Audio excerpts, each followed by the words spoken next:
When I was younger, I used to work the night shift at a gas station on the edge of town. Overnight, it would usually be pretty dead. The gas station was not off of a major highway or anything like that, so overnights I would usually be the only person there for a great deal of the night. I didn't mind because I could just chill behind the counter and listen to a podcast or something like that when the place was empty. On one night, it was probably about 3 o'clock in the morning, and we hadn't had anybody get gas in about 30 minutes at least. I was standing behind the counter when I noticed a car slowly pull in. We only had 4 gas pumps and a small parking lot, and the car pulled just between the 2 pumps and sort of just sat there. I assumed whoever it was would just get some gas, and then I noticed another car pull off the road and up to the other one.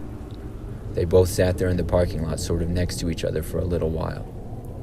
Then the windows rolled down on the 2 cars, and I saw the drivers were both wearing ski masks.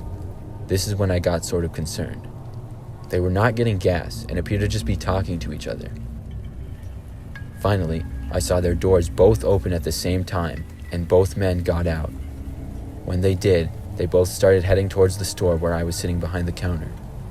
As they walked towards the door, I looked at the man reach for his side, and it appeared to me that he possibly had a gun. I was terrified. I ducked down, and while crouched over, I ran for the back of the gas station where the bathrooms were, and then ran inside one of the bathrooms and locked the door behind me. Luckily, we had single-room bathrooms, and not just an open bathroom with some stalls, so I felt much safer in there. Just about the same time that I got inside the bathroom, I heard the door to the gas station being opened. I sat on the ground next to the door and tried not to make any noise. I heard the men walking around the store and could hear them say a few words to each other but couldn't make out what they said. Then I heard some louder noises as if things were getting knocked over. I did feel kind of bad for just running away, but if these guys did in fact have weapons, I was no match for them, and I felt much safer locked in a bathroom than out there with them. Eventually, I stopped hearing the men and realized they must have finally left. I waited several minutes and then slowly opened up the bathroom door and peeked out. As soon as I did, I noticed that both of the men were still inside, and as soon as I looked out, they looked right at me. I saw one of the men was about 30 feet away from me. His mask had been lifted above his face, and I had a better look at him. I immediately shut the door once again and saw the men start towards me as I did. I heard one of them tell me to come out if I didn't want to get hurt. What I did instead was take out my phone and call the police. At this point, I didn't care if I was hurt because the men already knew that I was in there. I spoke to the police and yelled as loud as I could that I had called them at the same time. The men stopped telling me to get out at that point, but I did hear one of them try the door handle to open the bathroom. I kept the police on the line, and they said they would be there shortly. I stopped hearing the men after that once again, but I didn't dare open the door. I waited for what felt like forever, but at last the police showed up, and I finally came out once I heard them. When I did, the men were gone, and the gas station was somewhat messed up. The cash register had been broken, and several other items were stolen or on the floor. I spoke with police for a while, and then stayed there for quite some time. After reviewing security footage, it was determined that the men did in fact have guns, which looking back makes me more scared and all the more lucky I was okay.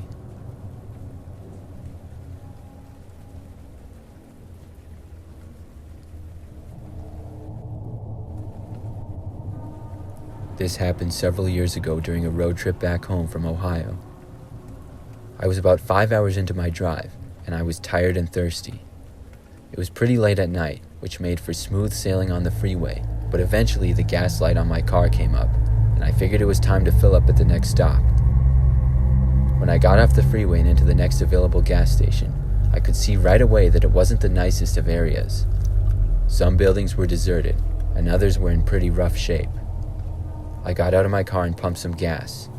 I looked to the store connected to the gas station and saw that there was a sign saying it was open. After I got some gas, I decided to go inside and get some water. When I walked in, I noticed that there were bars on the doors and bars on the front of the counter as well. I wandered to the back end of the gas station and saw a man standing in the back corner. He wasn't really doing anything other than just looking at me. I walked over to the waters and picked up 2 of them. I could sense the man watching me for the entire time as I did. He was wearing a big jacket and a winter hat, even though it wasn't really cold outside at all, and the way the man was looking at me just seemed really strange. I wandered through a couple of aisles to see what kind of snacks they had, and as I did, the man slowly walked along the back end of the store, staring at me the entire time. I decided to go over to the counter and pay for the water. The man didn't directly follow me, but he remained looking at me the entire time. After I bought the water, I went outside and walked back to my car. I was looking to get out of that town because it didn't seem all that nice to me. As I got into my car, I heard footsteps behind me. I glanced behind and saw the man who had been staring at me walking after me, and he seemed to be walking at a pretty fast pace, and quickly locked the doors to my car and then started the engine. About as soon as I could, I drove away and noticed a car pulling into the gas station slowly as I left. When it did, I saw the man who had been following me get inside of it. The car then made a sharp U-turn and began to follow me. I got on the next road back to the freeway, and the car followed me on as I did. Once we both got onto the freeway, the car then started to tail me and go very close to my back bumper. I didn't know what this man could have possibly wanted with me, or who else was in the car with him, but I decided to just keep driving as best as I could. We both continued for a good 20 minutes. There were really no other cars on the road at all, and I was getting more and more worried the longer we drove. In a kind of spur-of-the-moment decision, I saw an exit coming up on the right side. I remained on the road until the absolute last second I could, and then suddenly swerved to the right and took the exit with just a little bit of distance to spare before I went off the road. The car tried to follow me, but couldn't quite make it and ended up staying on the freeway. I quickly made several turns and drove around that town for a while before merging back onto the freeway. I didn't see that car or the man again, but I always wonder what they wanted from me.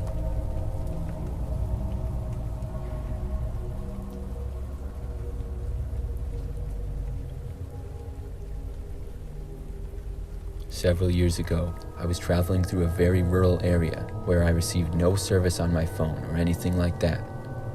I was on my way across a 3-state road trip for business. I had been following Google Maps for the trip, but when I got into this particular area, it completely stopped working. Unfortunately for me, I was not on a major freeway or highway, so it wasn't all that easy for me to navigate the more quiet roads. My goal was to make it back to the freeway, and then I would know where to go from there. But I must have made a wrong turn or something, because the more I drove, the more I seemed to be going into the middle of nowhere.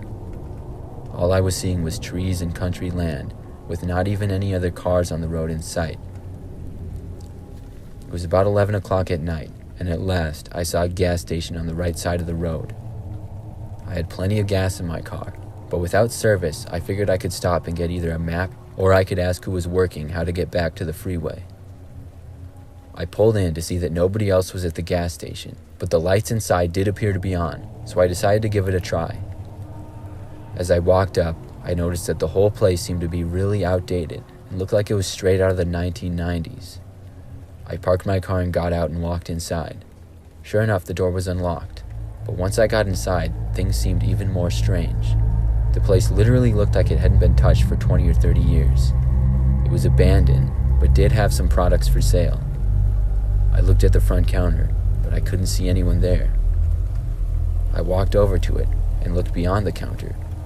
I even called out hello to anyone who could have been there, but I received no response. I wandered around the store a little bit, but the more I did, the more of an eerie feeling I had. The whole place just seemed creepy, how nobody was there and the place was seeming to be abandoned. At this point, I decided I could find my way back to the freeway myself.